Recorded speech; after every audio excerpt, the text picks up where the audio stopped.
पवन तनय संकट हरन मंगल मूर्ति रूप राम लसन सीता सहित हृदय बसो सुरभूप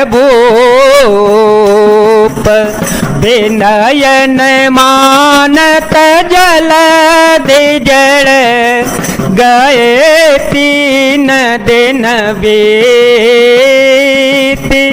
बोले राम सकोप तव भय बिनु होए न प्रीते। इधर 3 दिन बीत गए किंतु जड़ समुद्र विनय नहीं मानता।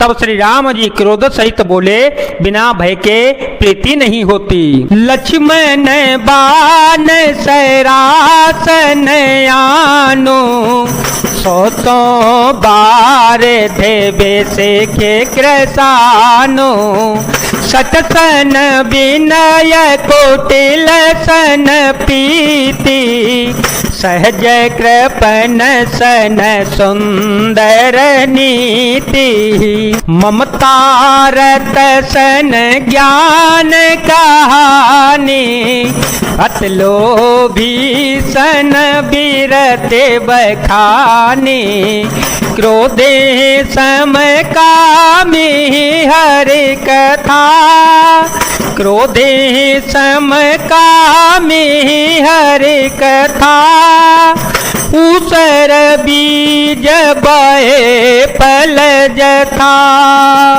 उसर बीज बहे फल जथा। हे लक्ष्मण धनुष बाण लाओ मैं अग्निबाण से समुद्र को सोख डालूंगा।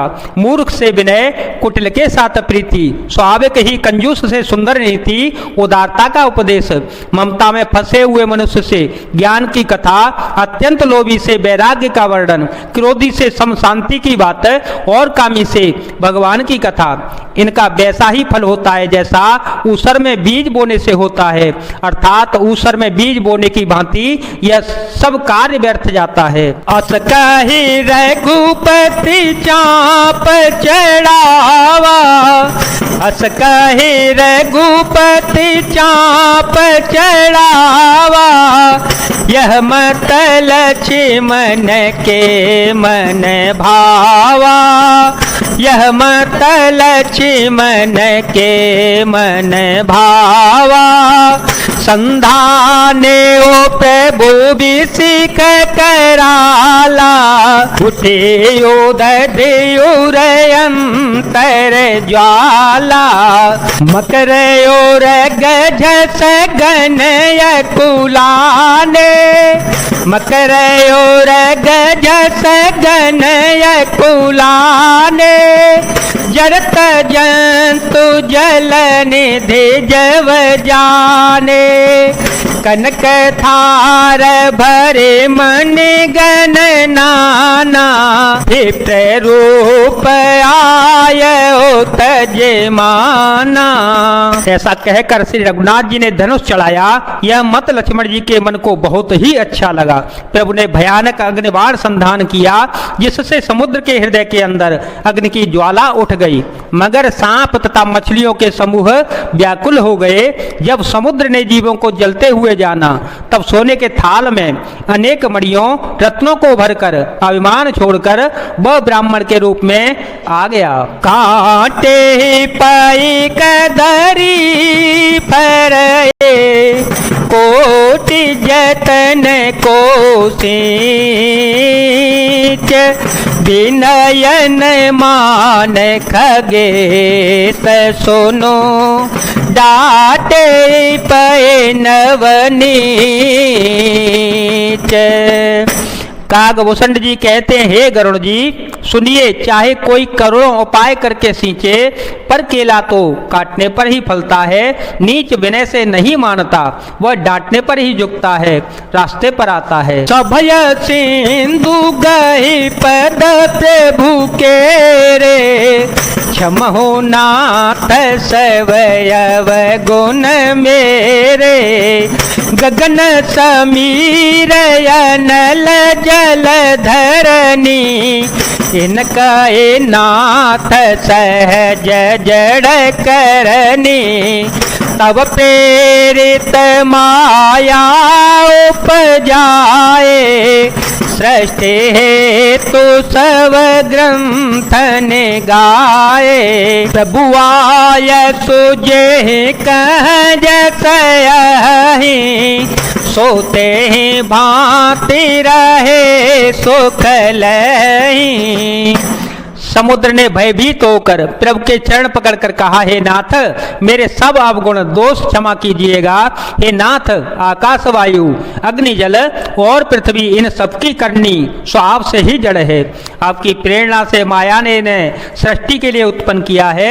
सब ग्रंथों ने यही गाया है। जिसके लिए स्वामी की जैसी आज्ञा है वह उसी प्रकार से रहने में सुख पाता है। प्रभु बल की मोहि सिख दीनी, प्रभु बल की मोहि सिख दीनी।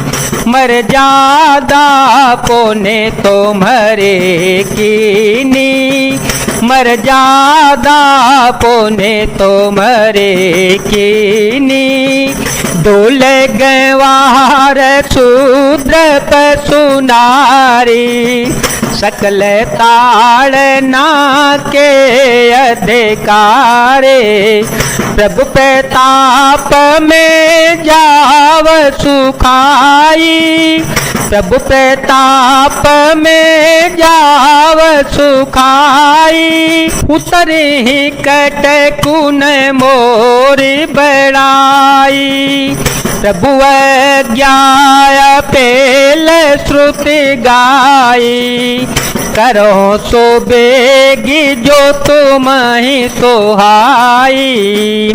प्रभु ने अच्छा किया जो मुझे शिक्षा दंड दी, किंतु मर्यादा जीवों का स्वभाव भी आपकी ही बनाई हुई है। डोल गंवार शूद्र पशु और स्त्री ये सब शिक्षा के अधिकारी हैं। प्रभु के प्रताप से मैं सूख जाऊंगा और सेना पार उतर जाएगी। इसमें मेरी बड़ाई नहीं है, मेरी मर्यादा नहीं रहेगी।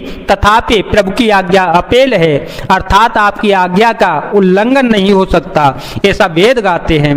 अब आपको जो अच्छा लगे मैं तुरंत वही करूंगा। सुनत विनीत वचन अते, कह कृपाल मुस्काए। ये विधि उतरे कपे कटको, तात सोर हो पाए। समुद्र के अत्यंत विनीत वचन सुनकर कृपालु श्री राम जी ने मुस्कुराकर कहा, हे तात जिस प्रकार वानरों की सेना पार उतर जावे वही उपाय बतलाओ। नाथ नील नल कपि दो भाई, लड़काए रे से आशीष पाई। तिनके परस किए गिरि भारे, करहि जल दे प्रताप तुम्हारे। मैं पुण्य और धरे प्रभु प्रभुताई, करहु बल अनुमान सहाई। विधि नाथ पयोधि बधाय, जय सो जसु लोक तेहु गाय। समुद्र ने कहा, हे नाथ नील और नल दो वानर भाई हैं। उन्होंने लड़कपन में ऋषि से आशीर्वाद पाया था। उनके स्पर्श कर लेने से ही भारी से भारी पहाड़ भी आपके प्रताप से समुद्र में तैर जाएंगे।